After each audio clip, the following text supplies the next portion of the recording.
done now.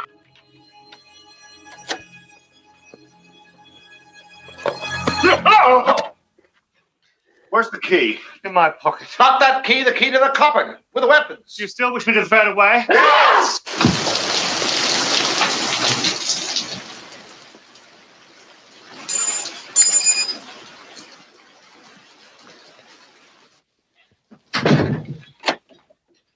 Well, what now? Wadsworth, let me out. No. Why not? We got to know who did it. We're all in this together now. If you leave, I'll say that you killed them both. Me too. Yeah, me too. Oh, Wadsworth, I'll make you sorry you ever started this. One day when we're alone together. Mrs. White, no man in his right mind will be alone together with you. Oh, Well, I could use a drink. So could I. Just checking. Everything all right? Yep, 2 corpses, everything's fine.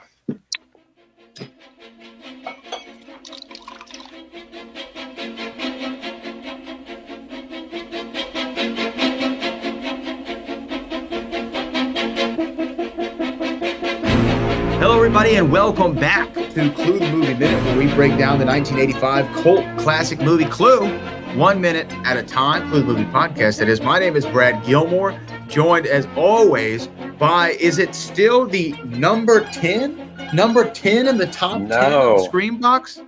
No, it has moved up actually today. I mean, as of this recording, it has made it to 1 + 2 + 2 + 1. It is number 6. And that's fine. That's as high as I need to go because it fits in with the quoting of the movie. Actually, no, 5 would be even better because that's 1 + 1 + 2 + 1. 1 + 1 + 2 + 1. Yes. But I don't think we're not gonna top Terrifier 2 on Screambox. People, they love themselves some Terrifier 2. Okay, well, and that's okay. Good for that. Good for them. Yeah. Good for all parties involved. Sure. That is great, Jeff. So what has the feedback been like on the documentary? For people who don't know, Who Done It, the Clue documentary is out right now on Screambox. You can also buy it on Amazon Prime. That's where I bought it. Tell me, how's the feedback been? The feedback that has gotten to me has been great. I'm sure it can't all be great, but I certainly don't go looking for it. So if it's mostly on Twitter, surprisingly, I thought people were about to abandon Twitter, but most of the feedback is becoming or X. I'm sorry. Yes, I'm so old school. The feedback on X has been exceptional. And so if you tag us, either hashtag Clue documentary or our it's Whodunit Doc is the name of the account on X. That's usually how I find it. But Screambox is also pretty good about reposting. It's not even retweeting anymore. It's reposting things on there. So it's been good. People have been very nice. So I'm happy. Yeah, well, I'm very pleased with that. I'm pleased for you with that. And I sat down and I watched the documentary again, and I enjoyed it. I actually enjoyed it more the second time, believe it or not. Oh, yeah. Okay, I enjoyed it good. more the second time. Yeah. How did it look on Amazon? I'm not saying I didn't enjoy it the first time. No, I guess I enjoyed it more. I think because I'm a little bit more in the world than the first time I heard it. You're deep. You are deep in the world now, for sure. We're all the way in. You are a host of a podcast called Clue the Movie Minute. Oh, phone call. I don't know who that is calling me, but I don't have any time for them. J. Edgar Hoover. J. Edgar Hoover is right. He's on my phone. Why would he be on everyone else's phone? Yeah. Well, congrats, man, again on the doc. Thank you. No, I'm very happy about it. I know. You've been waiting for... When did you exactly start? Start making the whole documentary? Mm-hmm. March 2017 was when I sent out the very first emails out to the cast and crew saying, I would like to make a documentary. May I interview you, please? 6.5 years. Yeah, so March 31st. Wait, is there a 31st? Yeah, March 31st is when I first got on a plane to New York, and April 1st, 2017 is when I met Jonathan Lynn, director of Clue. That's incredible, man. A lot happened in 2017. Again. Yeah, that's when most of the cast interviews were done in 2017. You know, and I'm sure when you watch it back, you see like, oh, I could have done that. I could have shown this first. I could have done that, or whatever the case is. As we all do, we critique ourselves all the time. But I got to tell you, man, if anybody out there who's listening to this show, especially if you've not watched the documentary, what are you doing? Stop and go watch right now, because you will enjoy it, especially if you love this silly little thing. Sure, because half of us is in it a lot, and it's me. Not me. It's not me. Not yet. Unfortunately, it was pre-Gilmore. It was pre-Gilmore in my life. So now, if there was a sequel, it'd be all about. I would have been in it, right? That's what I was telling my wife. I said, if I knew Jeff, then I would have been in it. Oh, big time. You would have been in it. Laker Jim would have been in it. I mean, that's the thing. And I mentioned that at the end of the documentary as well. The documentary ends, but especially now, I didn't even know we were going to have a podcast at the time. It definitely lives on. And the reason I do think of questions that I would have loved to have asked back in 2017 is because we watched Clue 1 minute at a time every week. And that's when you dissect it the way we do, you really come up with, I wish I could have asked that, why Michael McKean's eyebrow went up in that one scene that we just studied very closely. All about choices. I do want to get into minute 43, which we're going to obviously break down here momentarily. But first things first, we did have a little updates from some Cluvians. I want to give a shout out to one of them who left us a new review on our Apple Podcast situation. This is from Haley 42 Wilson, who says, the podcast I didn't know I needed was the title Me of neither. it. And it says, so nice to know other people love this movie to death like I do. Jeff and Brad do a great job discussing the movie in depth and filling in related banter in what could easily be a very unsustainable format. Thank you for feeding my current hyperfixation. Haley. Thanks, Haley. Thank you, Haley, and also giving me top billing on that too. That's unusual. I did notice that. You do get. I definitely noticed that. Yeah, Jeff. But you get top billing on the podcast too. Like if you look at the artwork, it's with Jeff Smith and Brad Gilmore. That's true. That's because you did it. No, but in the Clue world, you're top billing. You know what? Honestly, if I could have said Jeff Smith in Clue the Movie podcast with Brad Gilmore, I would have. You would have been named over the credits. Too much. No. Dan, you said you had something from a Clue that we needed to discuss. Yes, we got an email from Christopher Heppenstall, who is British. And it's a little long, but I'll read very fast. He says, "Hi, guys. Just wanted to say how much I enjoy the podcast and how great it is to hear people talking about their love for Clue with the same enthusiasm I have for the movie. As a Brit, I often find that people have, sadly, never heard of the movie, and I never really saw it appearing on any TV schedules growing up, so I feel like it isn't quite as well known over here. My introduction to it was via a VHS that my mum, he's British, won in a competition, presumably promoting its release on video. My sister and I then watched it repeatedly for it feels the rest of time. It is easily the film I've watched the most number of times, up there with another Tim Curry classic, The Rocky Horror Picture Show, and Labyrinth.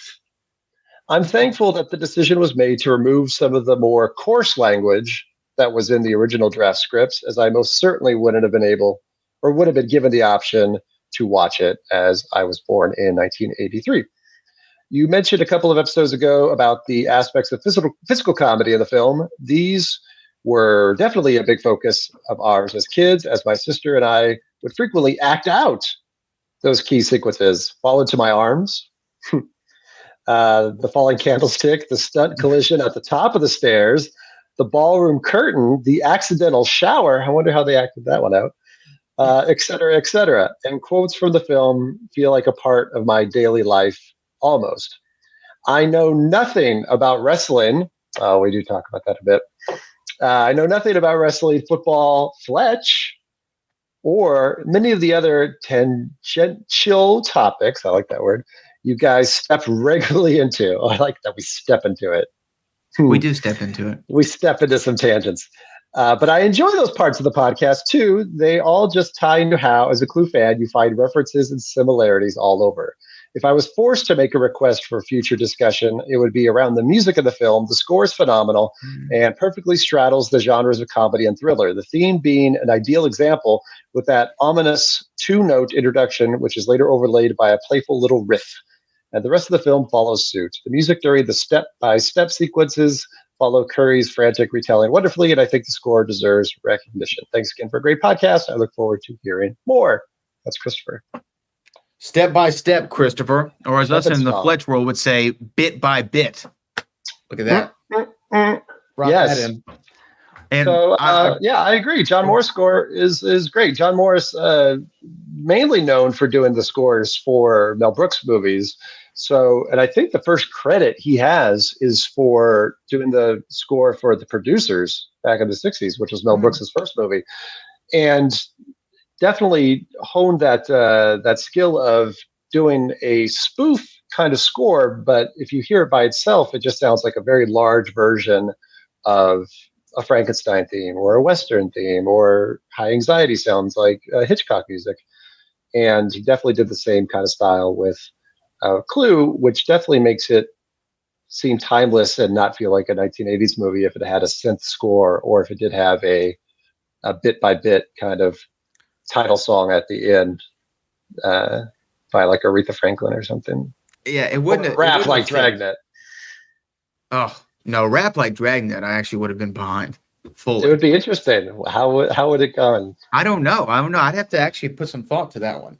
Yeah, But I agree with the music in this one. It's funny. There is a Mel Brooks influence sort of over these movies, because Mrs. White played in Madeline Kahn played in several Mel Brooks movies. So there's some connective tissue to that observation there, Mr. Jeff Smith. Now we had one other message come in. This is from Matthew Glidden.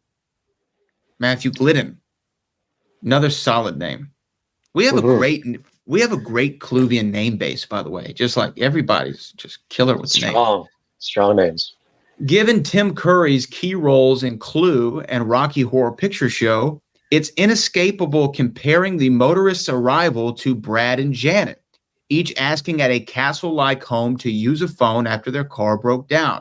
Have you two ever looked into whether Clue is paying intentional homage to the same scene? Now, I am not a Rocky Horror Picture Show guy, full disclosure. Not that I'm against it, but I don't have it committed to memory. I've seen it once, maybe twice, but I think maybe only once. So do you have anything to mention about that? Are you a Rocky Horror Picture Show person? I'm not. I'm sad to say, and that seems almost blasphemous, because people do tie Rocky Horror and Clue together.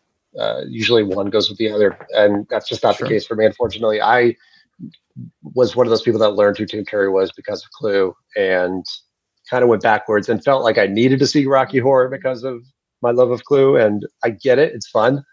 And I love to do the time warp, but it's just not top 10 for me. That being said, I think the trope in these kind of movies, it's pretty common to have the car break down and have to go to the spooky house to ask for help. That's pretty common in a spooky movie or a haunted house movie. Even I used to have as a kid the record album, which was the story of the attraction of the Haunted Mansion from Disneyland and Walt Disney World. And it was a record that told the story. So it was like a radio play almost. And it had a young Ronnie Howard as the boy and his girlfriend. They were trying to get home and it was raining, and they went into the Haunted Mansion to escape the rain, and crazy things happened. So I don't know if it's necessarily Rocky Horror, but I think it's definitely a pretty common thing that happens in spooky movies where some poor soul goes to the wrong house for help. I agree with you totally. I think it's kind of a cliche, I guess would be a word that you could use to describe that. Also, I cannot wait. After this podcast, we've talked about maybe other things that we might be doing. If we ever do this theme park idea that I floated to you before, stories like that, Haunted Mansion is my favorite attraction. Me too. Hey. Oh, really? Okay, look at that. Yeah. So absolutely. hearing stories about that, I would love to hear more of. But let's get into minute 43, because there's a few things that popped out at me off the top. We pick up with the motorist being locked in the lounge, and Wadsworth locking him in, and there's this ominous music playing with the door handles rattling, and that to me is, I feel like it's a throwback to classic horror films of the genre or thriller films, because that is, like we talked about with the person showing up with their car being broken down. This, to me, the door handle moving, is there anything more spooky than the door handle moving and overused but still effective? Oh, very effective. It could be being locked. It could be if someone's trying to come in. And that's like your nightmare scenario when you're at home and you hear like a jiggle, and you look towards the door, and if it were moving, that's it. That's the worst. So and we talked about it last week, how this is definitely where in Clue the tone switches over. We were all having fun, and now it's getting a little scary. Yeah, it's getting a little frightening. That's what said. The score kind of kicks in there. We talked about the score last week, and going into this one, the score kicks in, and then there's the jump scare for Wadsworth on the opposite side of the door, which is kind of like a fun juxtaposition, because the motorist is intimidated by Wadsworth jangling of the door handle from the inside, and from the outside, Wadsworth is actually scared by Colonel Mustard, I believe it was. And they still have the conversation of the key. I wonder, would Wadsworth have thought to throw the key away, or did he think this was going to be a good distraction where he could have kept the key the whole time? Because he does say, I feel like he wanted to keep. He does almost change the subject. He says, "Where's the key? In my pocket." Not that key. Great Scott! The other key. That's why Christopher Lloyd. And you still want me to throw it away? Like, they changed their mind. It's only been probably 90 seconds, but yeah, go ahead. Yeah. But as now we're watching, see, we know at the end that there's an ending where Colonel Mustard switches the key to the weapons in Wadsworth's pocket. So this is definitely where that happened, when he goes up there and gives him that jump scare. He does a little switcheroo. So I wish we had looked a little closer at it, because I didn't even think about it until just now. But that means Colonel Mustard's been walking around with a fake key that looks exactly like the other key in his pocket the whole night. But like, have they? What is that key for? I'm going back to look. Yeah. Let's see. I'm trying to find the moment here where he scares him. So we have this is right here. So this is right before he throws it out. I'm looking here. By the way, I want to talk about the throw from Wadsworth here in just a moment, because he does an excellent job. Yeah, it's a great throw. But I don't see where he could have, because he comes up to him. Sorry, I'm playing this in real time. That's all right. If you were asked to throw the first pitch at an Astros game, would you do it? I would, but I'd be intimidated. Oh, yeah. I would, but I'd be intimidated. They only remember the bad ones. Yeah, my co-host I do with the wrestling show, Booker T, has thrown it out twice, and it's been right over the plate twice. Oh, okay, so then he needs to stop. He's got to stop. And then he went and did the Rockets do a thing called the first shot, where you go make a free throw shot, and nailed it too. So it's like, dude, you're batting 1,000 here. You need to retire completely. We got it. From any of this. You're an athlete. I looked at we get it. I looked at the clip. I don't see any easy or any clear moment, I should say, or easy opportunity for Colonel Mustard to procure the key from Wadsworth. But Wadsworth does throw the key, and now he does the thing with his pocket there to get the key out and throw before. Now, depending on which ending you watch, that could be a very consequential moment for some, right? And we know he has two keys, We know he has two keys, and I don't know if that was a check to make sure I got them both, so let me throw one. Let me do a switch. He kind of holds on to his pocket, right? He kind of gives it before he throws it. Yeah. Before he throws it, like, okay, I'm good. I can make the illusion I'm throwing this key. But the key, first off, I like this from a filmmaking perspective, because they show us that the key was in fact thrown. We don't only hear it, we actually see it hit the curb and bounce off, which I thought was a really effective filmmaking tool, because everybody's going to be thinking, if we don't see the key, he really didn't throw it. Fake it. But they want us to know, no, it was thrown, it hit the curb, and it bounced into the foliage. Yeah. It's a great moment. It's gone. Yeah.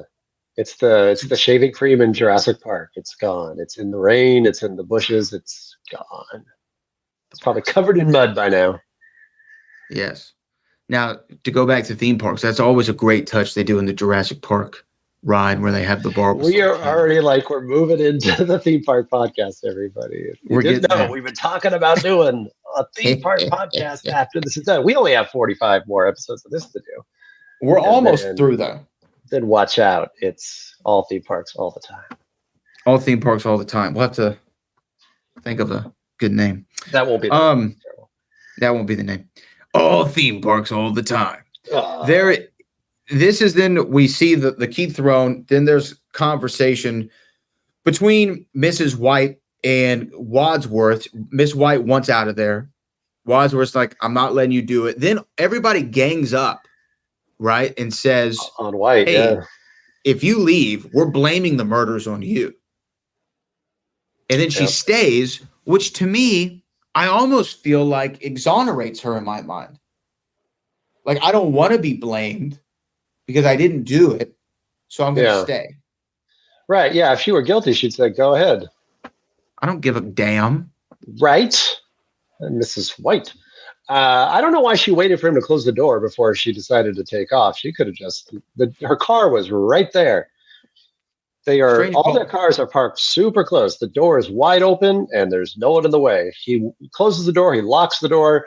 He crosses the hall almost, and then she says, hey, I know you just locked up, but can you open the door again? Yeah, it's a strange call. Strange call from Mrs. White. Not her best moment. But we have a wonderful foreshadowing where she says, one day when we're alone together, it's about to happen. Because we're going to draw some short straws here. That is a great moment. Now, and that's when he says, "No man in his right mind would ever be alone together with you." Yep. And alone together is almost oxymoronic in some ways. Alone together. How can you be alone together? It's like Hill Valley. It's like makes no sense. I don't know. Now, this is what I want to ask you. Colonel Mustard says, "I need a drink." All right. And then they check, and he's like, everything's good. Yep, everything's fine. Yeah, don't speed by that line. That's one of the classic lines of the movie. Everything all right? Yep, 2 corpses, everything's fine. They're already totally immune to the shockingness of the house. Like, there's only 2. Everything's good. It's the body and the cook. Yeah, body and cook. Let's keep a body count, by the way, of whom has expired. Now, I love that line, but this is what I want to ask you. He says he needs a drink. Mm-hmm.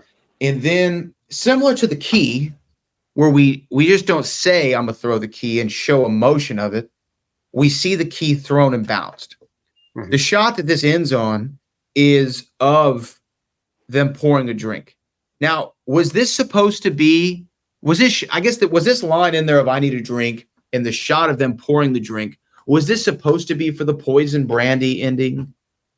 Do you think? Yeah, I was thinking about that too, because now no one is concerned that anything is poisoned anymore, and they all just start drinking up again. So perhaps it makes sense. I mean, I think everybody has already had something at some point from the previous scenes, but they're definitely doubling down, some more than others in this scene. So I could definitely see that. It is odd, though, that they think, weren't we just concerned that this was poison about 10 minutes ago? Yeah, now I would drink it. Yeah. And they clearly show it. And again, I'm thinking, is that a filmmaking tool of, I want to show the audience they're drinking this, because then it's in close by the time they die from it, we know it was from the brandy in the 4th ending or whenever the poison brandy was supposed to happen. Just something that stuck out to me. Now, let me ask you this about the 2 corpses line. Okay. Spend a little more time on that. Is that above Flames, or is Flames like for sure number 1? Flames is number 1. What 2 corpses, everything's fine has on Flames is that Flames, nobody sees just one ending of Clue anymore. So that's good. But if you went to the theater and saw Clue in 1985, there was only 1/3 of a chance you would see flames in the side of your face, because that is only in one of the endings. That's true. That's the thing about the 3 endings. If you saw the Scarlet ending, you got 1 + 2 + 2 + 1. If you got the Peacock ending, you got Mrs. Peacock was a man. And if you got the ending where everybody except for Green does it, then you got Flames on the Side of My Face. But everybody got two corpses. Everything's fine. Is that the best line? It's a good line. It's pretty good because it's very good for the tone of the movie because it's pretty dark and hilarious, and that pretty much sums up Clue. It's the same. Later, we'll have a joke where they discover the singing telegram girl dead, and he says, and Mr. Green counts them all up, and he says 6 altogether, as in murders, and Wadsworth says, "This is getting serious," and that's another one of those jokes that shows the tone where this is a bad situation, but they're just kind of dealing with it. Oh, so man. I love it. Top 5. It's got to be top 5. And you know what? That might be something we do toward the end of our run here is do some final rankings, as it were, like most guilty characters, best wardrobe, best side characters, or ranking them, best one-liners, best murder, best murdered. We got a lot to think about. Yeah, well, that's good because if the last minute, if we go all the way to the last minute and include the end credits, which we probably shouldn't do, but if we did, there's not much to talk about over Shake, Rattle, and Roll. So we could definitely start summing things up, or we can, says me. Yeah, I did just say that. Or we just start peppering it in as like we know we're down to the final 5 minutes. Yeah. So we can start saying, okay, we're getting close. Getting close, man. Who was the best murder? I already know which one I think is the best murder. I have to think about it. I really do. I think I have to think about it. So don't spoil it for me. Don't spoil it for me for what you think is the best murder. Yeah. But I'll text you I will say 45 weeks, and I will tell you what it is. A little under a year. I have to really be left in suspense. I might change my mind. Yeah, I might change my mind. It's a long time. You very well change in a year. People do. A lot of things happen. A lot of things change. But I will say, as far as this minute goes, I don't know if there's anything that we didn't cover that we should. No, it was a good minute. It had a great line. I was so happy that Colonel Mustard's line did not get cut off. As far as the two corpses, everything's fine. And we got to see Jeffrey Kramer one more time as the motorist, but we're not going to see him much longer. He's got one more scene, friends. One more glimpse, and then Kaputski. Yeah. And then a very good murder. Could be my favorite. Who knows? We're going to find out in about 40-something weeks. Now, let's let everybody know again, they can get Whodunit, the Clue documentary. It's available on Screenbox, on all the video rental sites as well. Yeah, I want to mention somebody on the Instagram said that they didn't think they could get the documentary in Canada, but you can. It's not on Screenbox in Canada, I don't think, but you can get it on iTunes or Amazon or Google. It is not international as of yet. So I've had some of our UK fans, probably including Christopher, whose letter we read earlier, that cannot see it on streaming yet. I am putting out the feelers now for international, but as of right now, it is just those Yanks. But in Canada, Canada watch the movie. Canada see it.